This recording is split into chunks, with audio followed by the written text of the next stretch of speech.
Welcome back to the channel, everybody. It's yours truly, Trash Man MMA, and today we're going over UFC Fight Night Shanghai, Johnny Walker versus Mingyang Zhang. Kind of a shit card. Starts at midnight in about T minus fucking 7.5 hours. So, look, bro, I'm gonna get you guys this prediction video. I know you've been waiting for it. But we're gonna start off with this, man. We're gonna start off hardcore. We're gonna go hardcore mode, man. Straight off into the main event, the people's main event. Urine Salty Balls versus Dion Barboza. Dion Nurmagamaga. I got Urine Salty Balls. They both of these guys are relative. I'm pretty sure Urine Salty Balls is 9-1, but whatever. Urine Salty Balls 9-1 versus fucking Dior. He's 10-1. Only difference is fucking Dior has lost to Brandonson Hibero, which got absolutely fucking pieced the fuck up by Mingyang Zhang. Which, I mean, I guess it's a good... Man, fuck that dude, bro. Urine Salty Balls lost to the GOAT, Martin Buday. He lost to the bloody GOAT, Martin Buday. 7-1. Only lost to Shamil Gaziev. Come on, dude. Urine Salty Balls versus fucking Dior. Both similar levels of comp, although Urine's is a bit better. But their single losses are to completely different caliber opponents. One is to a fucking retard in Dior, and then the other one, Salty Balls, lost to fucking Martin Buday. So I'm going Urine Salty Balls 100% of the way. What are the odds on this shit? Let me check the odds. I got Tapology on my phone right here. Yeah, Urine Salty Balls is a slight favorite. Makes sense. On to the next. Xiao Long versus Su Young Yu. Squid Games. Ain't that the dude from Squid Games? Fuck. I'm going Yao Long. Fuck. I don't remember why though. I don't remember why though. Oh, they both have extremely similar records and not records, but like methods of winning and competition. But the only difference is Xiao Long has a 5-inch reach advantage over Zhu Yongyu. And he's just a tad bit more experienced. Although Su Young Yu, his losses are his most recent loss, which was a few years back, is actually a pretty decent loss. Xiao Long has been defeated 9 times, so maybe we'll see a 20. Maybe we'll see a little upset with the Su Young Yu Squid Games. But it is fairly even. But I'm going Xiao Long just based off of that reach advantage. I feel like it'd be pretty hard to get over a 5-inch reach advantage when you're relatively similar levels of how do you say competition. So I'm going Xiao Long with just stature. Jia versus Weston Wilson. Honestly, guys, Jia has no... Bro, is this motherfucker... Y'all be seeing that ad, that Jia ad, like Jia 2 on Instagram? Anyways, Jia has no fucking business being a minus... Wait, hold on, what is he? A minus 1,200 favorite. There's simply no reason for him to be. He's 0-2 in the UFC, bro. He's 0-2 in the UFC, dog. Like, yeah, his comp is pretty good. I believe one of his opponents is... Okay, I have him right here. Gabriel Santos, which is okay, and Jing Yong Lee, the Korean Tiger, which is not a bad loss, although he is coming off of 2 losses. But that just simply put, this guy's no fucking reason being a minus 1,200 favorite. Weston Wilson's 1-2 in the UFC. Way better comp. I mean, we got Gene Silva on there. I believe he took him to the 2nd round. I want to say no. I think he just got done in the 1st. Both extremely similar methods of winning. Both heavy grapplers. I believe Weston Wilson has like 12 wins by submission, while Jia has like 14. I believe Weston Wilson has like 5 KOs and Jia has like 4 or something like that. Only difference is Jia has a shit ton of more decision wins. So I can see Weston Wilson, just being the older fighter, having having an advantage in the grappling department. He just looks like one of those jiu-jitsu guys who who just like transitioned into MMA, just being a very extremely good grappler. Where Ji Young more looks, I guess, more well rounded in a sense, but I just have a feeling that Weston Wilson can catch Ji Young in a submission of some sort. Um, but I'm not gonna count on it. I'm gonna count on Ji Young being able to evade, seeing as he is a high level grappler himself, and getting a decision win over Weston Wilson. So I got Ji Young 29-28. On to the next, Michel Pereira versus Kyle Dawkins. If anybody's going over if anybody is going for Kyle Dawkins, you should bully them. Deadass, you should like just fucking go to the comments and absolutely bully them for picking this absolute fucking scrub. Uh, Not only is he taking this fight on short notice, but just look at his build. Michel Pereira is an actual capable fighter who has like actual muscle. He's quick twitch. He fucking fades extremely fast, but I mean, other than that, man, he was on a fairly decent win streak before that Anthony Hernandez fight. Wow, he lost to Abus Magomedov. Wow, I forgot about that. But Abus Magomedov is okay in his own right as well. Nothing special, but I put Kyle Dawkins in with like the Ihor Potieras and those level of fighters, you know? I don't really rate him all that much. So I'm going Michel Pereira, probably by first round KO. Rong Zhu versus Austin Hubbard. Uh, who am I going for? Shit. Fuck. Who the fuck am I going for, man? Fuck. Chat, hold on. Fuck. Who the fuck am I going for? I think I'm going for Rong Zhu. I'm pretty sure I'm going for Rong Zhu. Ask me why? Fuck off, mate. I'm going fucking Rong Zhu by... Hold on. By KO. He has a shit ton of KOs. I'm going Rong Zhu by KO. He has Fuck, I'm pulling shit out of my ass right now. Hold on. Okay, yeah, he has a win over Cody Steele, which isn't bad. And he did get KO'd after getting like elbowed in the eye against Chris Padilla, which honestly, Chris Padilla is pretty good himself. Although he did just go to a split decision with fucking Jai fucking Herbert, so maybe it's not all that good. And Austin Hubbard, you know, he's going to a split decision with Anthony Hernandez, which I guess he just fraud checked Chase fucking Goon Hooper, so I guess that's not that bad. He did get stopped by Markel Medeiros, which I can't really remember that guy all too much. Oh, no, he didn't get stopped. It was a split decision again. But Kurt Holloway lost. I don't know. I'm just not too hype on Austin Hubbard. You know, I'd rather go for Rong Zhu, who's fighting in front of his people, in front of China. You know, those Chinese lads. So going Rong Zhu. Austin Hubbard is like 8 years older than him as well. I just saw that statistic. On to the next fight. Charles Johnson versus Boner Kavanagh. Chat.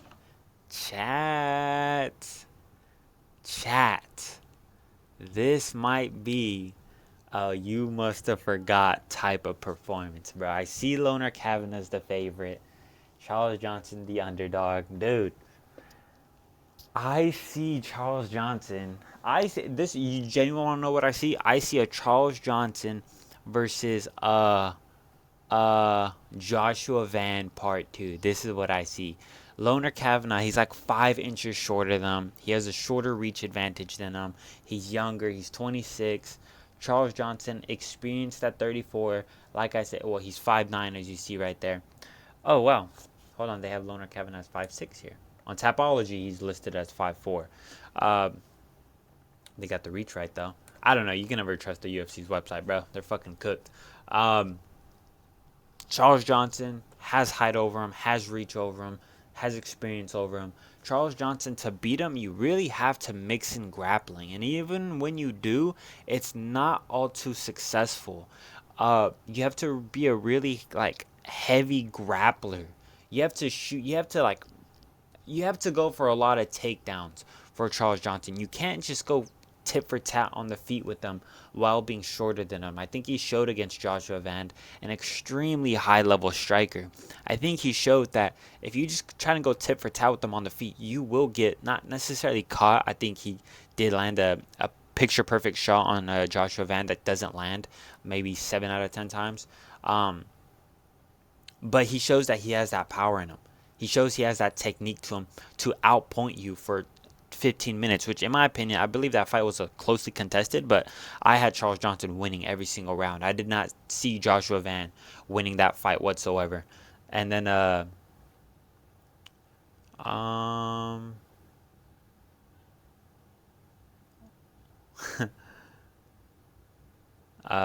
sorry chat, I just saw somewhere. That was crazy. Loner Kavanagh. Um Fuck, where was I going with that? Fuck, dude, that shit got my head scrambled. Fuck, what was I saying? I just don't think Loner Kavanagh has what it takes to really mix it in very well. He mixed it up well against Felipe Dos Santos, but I think we saw that Felipe Dos Santos isn't necessarily all that. Like he's decent. He's decent, but he's not really like I believe we saw him lose 4 times in the UFC. You know, he had that close fight close.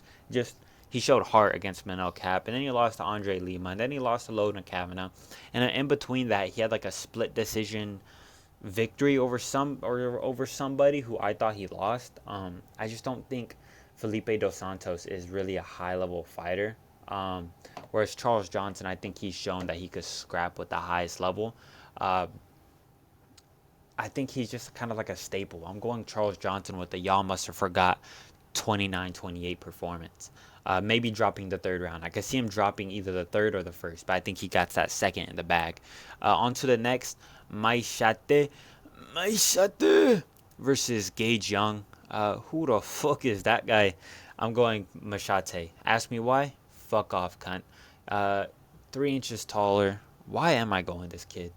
Why the fuck am I going for this kid? Oh, that's right. He has a win over that one dude. He has a win over. Hold on, let me see if Steve Garcia. He has a win over Steve Garcia, which is aging extremely well.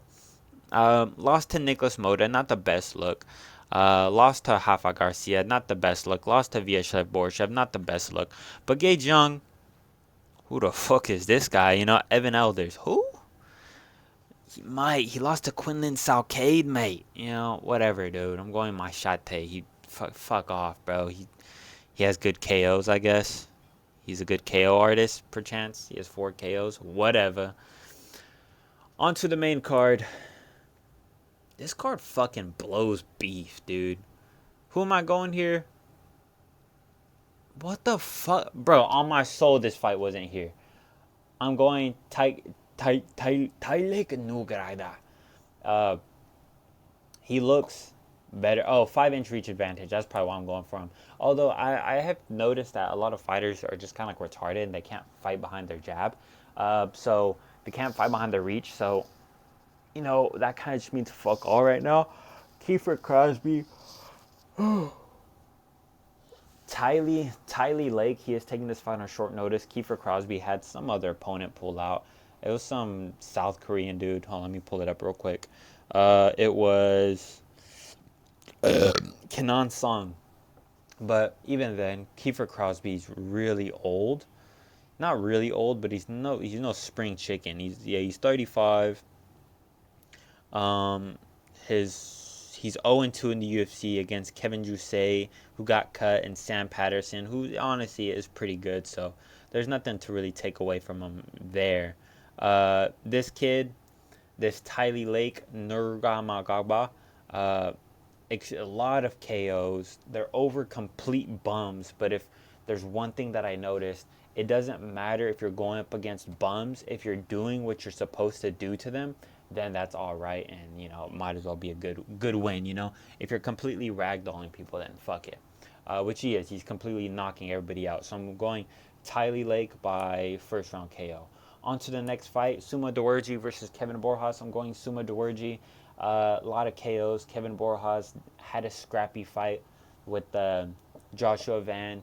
And then he's coming up for a win over that, not Christian Rodriguez, but that other cleft-lipped, gremlin, ugly-looking bastard. Y'all know who the fuck I'm talking about. But I'm going Suma Dewurgi. You know, if he has a lot of KOs, I can see Kevin Borjas pulling it out the bag. He is a high-pressure fighter, but he tends to slow down. At least he did against Joshua Van. Sumo Dorji has the capabilities to make it scrappy, make it dirty, make it gritty. And I do believe Kevin Borjas can survive that. I don't think he'll necessarily get finished, but I think if anybody here has higher finishing potential, it's Sumo Dorji, who does have relatively decent losses. Charles Johnson, good loss. Tim Elliott, that aged well. And before that, it's whatever. So I'm going Sumo Dorji. On to the next. Sergey Pavlovich. Finally, we can get into some good fights. Sergey Pavlovich versus my boy Waldo Cortez Acosta. If you didn't know, I actually made a prediction video and I said that after Waldo Cortez Acosta beat Sergey Spivak at 316, I said that he should fight Sergey Pavlovich next. And I'm so glad that they made this fight because this fight's a banger and I'm an expert matchmaker. Go watch that video. Sergey Pavlovich versus Waldo Cortez Acosta. Waldo Cortez Acosta, in my opinion, got fraud checked. Not necessarily fraud checked, but he had a loss to Sergey Spivak. I do believe Sergey Spivak won that fight. If you rewatch that fight, it's it's extremely reminiscent of Kevin Holland and JDM. The strike numbers look competitive, but when in reality, if you actually watch the fight, Waldo Cortez Acosta is just pitter-patting the guard of Sergey Pavlovich. He's literally just bop, bop, bop, bop, bop, bop, bop, bop, bop, bop. You know what I'm saying? So, what the fuck? Sorry, my brain was completely somewhere else where I was saying that. I don't even remember what I said just now. But he was completely just hitting the guard of Sergey Spivak. Sergey Spivak was doing a good job at countering, landing good shots. He wobbled Waldo Cortez Acosta on multiple occasions. You've seen him doing the chicken dance. And Waldo Cortez Acosta is okay footwork in his own right. But I believe with a 14-inch reach advantage for... I'm sorry, is that real? There's no way that's real. Is that fucking real? Dude, there's no fucking way. That's a troll. That's a troll. Dude, I'm sorry. I know I know Sergey has a long reach advantage, but no way it's 14 inches. Oh, okay, it's wrong. It's wrong. It's wrong. Waldo Cortez Acosta has a 78 reach advantage. Multi-billion, $7.7 billion company. Can't put the right fucking statistics in, dude. What a fucking trash organization. Anyways, Sergey Pavlovich has a 6-inch reach advantage over him, which I think is good enough for somebody like Waldo Cortez Acosta. They have to really Volkov max and just kind of to really beat Pavlovich, you have to have that good jab on you, which I do think Waldo Cortez Acosta does have a good jab. I do believe he can do what Volkov did, fake that that knee stomp, oblique stomp, whatever you want to call it. Fake that knee stomp, like pick up your leg, then get into range, put it down, acting like you were gonna knee stomp, so you're in range now, and you can now pop that jab on Sergey Pavlovich. But Waldo Cortez Acosta, I don't believe he has the reach to really land. And if he does, I don't think he has a lot of pop on him. The last person he KO'd was a dude who's like 1-6 in the UFC. Don't even remember the fucking bum's name. The guy who that Superman dude just went up against. No, not Lex Luthor. But Sergey Pavlovich, he has a relatively good guard. Say what you want, he has a great chin. Say what you want about the fucking Tom Aspinall fight. Tom Aspinall is the champion. Tom Aspinall has different levels of strength and just hard hands. Sergey Pavlovich was on an absolute tear before that. He dropped it to Volkov, who's a tricky customer in his own right, who honestly got bumped up into that next level. I just don't think Waldo Cortez Acosta has the trickiness of a Tom Aspinall and a Volkov up to just now. I don't think Waldo Cortez Acosta has the trickiness. I don't think he's a tricky customer. He's not that tricky dicky customer for Sergey. Sergey Pavlovich, I just think, he's a he's a big dude, tough dude, long dude, powerful dude as well. He has no joke in his power, and if Sergey Spivak can be having you fucking Bobby Green chicken dancing around the octagon like 2-3 times in your fight, I think if Sergey Spivak lands on you with that longer reach, with that crafty man's jab, I think he puts Waldo Cortez Acosta out. I'm not gonna say in the first round. I think Waldo Cortez Acosta is a capable heavyweight. I don't think he's shit by any means. He's capable, but I do think he has what it takes to at least last to the second round. So I'm going to say a late rounds, second round KO for Sergey Pavlovich. I want to say an uppercut. I want to say a tricky man's uppercut. Uppercut drops Waldo Cortez Acosta. He kind of like, and then a hammer fist from Sergey Pavlovich. So going with like 2 minutes left in the first round, in the second round. On to the next. This was a tricky fight to predict until I seen Brian Ortega go to the hospital, get hospitalized, then come out of the hospital and say, "No, guys, I can make weight. I promise." Dude, he looked fucking awful. He looked terrible. This fight went from 145 to 153. Brian Ortega missed weight and got hospitalized trying to cut weight. So they stopped him from cutting weight. But this card is so unbelievably dog shit that they were like, Brian Ortega, we need you to put your fucking well-being aside and fight on this card, please. So Brian Ortega, the corpse of himself, the eagle corpse of himself, he fucking cacawed into the, onto the weight scale, dead-eyed, genuinely dead-eyed. He looked terrible, which fucking sucks because physicality-wise, this is the best Brian Ortega has looked in a very long time. I don't know what's been going on with him recently against Yair Rodriguez, against Diego Lopez. He shows up very extremely pudgy, like he has a shit ton of water weight on him. And it's just so odd to see him like that. And this time, he was actually looking great. He was looking in phenomenal shape. If you were checking out his Instagram, he looked great. And Aljamain Sterling, obviously, he's always fucking crazy in shape. So that's why I was having difficulties with that. But I think Aljamain Sterling, he's going tit for tat in the grappling department with Movsar Evloev. Not saying Movsar Evloev is above Brian Ortega in any means in the grappling, but he's a younger, capable dude who actually shows up and is in physical shape. Like, is a physical specimen, doing 1,500 push-ups in like an hour or whatever he's doing. So I just got Aljamain Sterling by not meeting with death at death's door, like less than 24 hours before their fight. Brian Ortega, he's probably going to get chinned by Aljamain Pillow Hands Sterling. It's so sad that they actually still have this fight on and they didn't cancel it. Brian Ortega looked like completely dead weight at the weigh-ins and the ceremonial weigh-ins or whatever they did. He just looked so bad, man, and it was on just so like disheartening to see. He looks completely, bro. The eagle got its fucking feathers plucked, man. Eagle got his feathers plucked. He got his beak all chipped up. Man, he got his wings cut, you know what I'm saying? It's just sad to see for Brian Ortega. So I got Aljamain Sterling by KO or submission. 5-rounder as well. On to the main event, Johnny Walker versus Zhang Mingyang.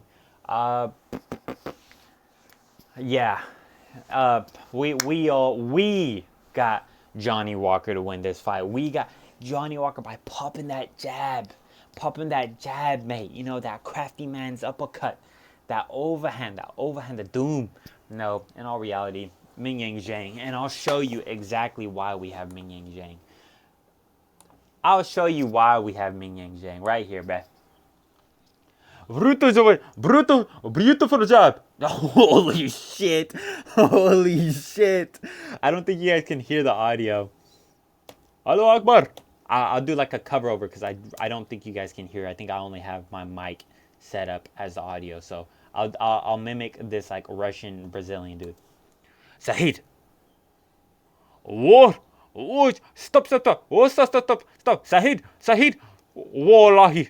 Oh, stop. Oh, Allah Akbar. Oh, Johnny. Oh, no. Oh, Johnny. No. All right, that's essentially 1-for-1, the exact audio. As you can see, Johnny Walker dropped by a 19-year-old welterweight. Yeah, bro. Bro got dropped by a hobbyist.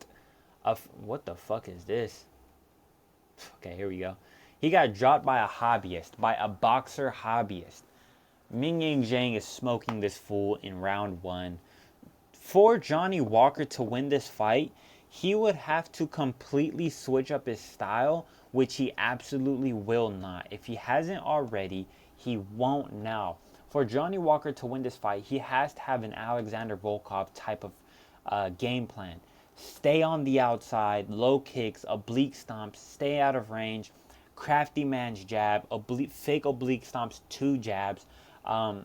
He has the reach for it. He won't really be able to get countered by Ming Zhang with elbows like he was Ming Zhang was countering for Anthony Smith and Ozzy Diaz. He was doing a great job countering with elbows and whatnot. But Johnny Walker has an extremely long reach. I don't think Ming Zhang would be able to have those same counters or successful counters against Johnny Walker. So I think Johnny Walker would have to play on the outside, low kick, low kick, low kick, exchange on his terms, never have his back against the fence. If he has his back up against the fence, that's going to be a doomsday. But Johnny Walker will not change up his style. He will fight the same way he's always fought. Yes, he has a 4-inch height advantage. Yes, he has a 7-inch reach advantage. But at the end of the day, Johnny Walker's not going to fight behind his jab. He's not going to mix up his style. He will fight how he's always fought, which is extremely reckless in the pocket. He puts his hands down. He pushes people away. And he doesn't even push them. He pushes the air next to them to disengage. Ming Zhang's going to fucking smoke this guy in round 1. Sad to say, Johnny Walker will die and he might get cut from the UFC. But Ming Zhang, after this win, he's looking for a higher ranked opponent if he gets a highlight reel here. So in front of his hometown in Shanghai, I got Ming Zhang by first round KO. Thank you guys all for watching this video. It was yours truly, Trashman MMA. Leave a like, leave a comment. Let me know what you thought about this fight. Shout out to the dude who left a comment in my last video on my Rob Font versus what's that kid's name? Fuck. Raul Rosas Jr. Video. Shout out that dude for the fucking comment. Leave a like. Subscribe if you're new. Follow my Instagram, my Twitter. Show love. Send this to your homie. Like the video. Do something. I don't know, bruh. I fuck with y'all. Like I said, it's yours truly. Hope you enjoyed the video. I'll catch y'all in the post-fight recap video that I will be posting sometime tomorrow. I called out of work for this card, by the way, chat. I called out of work. It is 5:07 where I'm at right now. I'll be posting this video within the hour. So, appreciate y'all. Love y'all. Deuces.